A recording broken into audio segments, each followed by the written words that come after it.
శ్రీమాత్రే నమః. ఆణిముత్యాలలో ఆణిముత్యం సత్పురుషుల నడవడి.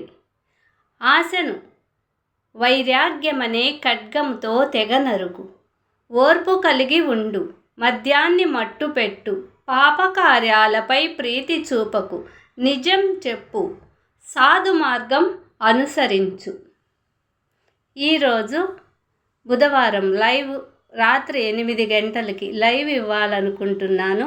ఈ వీడియో చేస్తున్నాను. యూట్యూబ్ వారికి లైవ్ 8 గంటలకు ఇస్తున్నానని వీడియో ద్వారా తెలియజేస్తున్నాను. అక్షరాల ఆణిముత్యాల ఛానల్ విజయలక్ష్మి. ఈరోజు రాత్రి బుధవారం రాత్రి 8 గంటలకు లైవ్కి సబ్స్క్రైబర్స్ అందరూ రావాలని మనస్ఫూర్తిగా కోరుకుంటున్నాను లైవ్లోకి.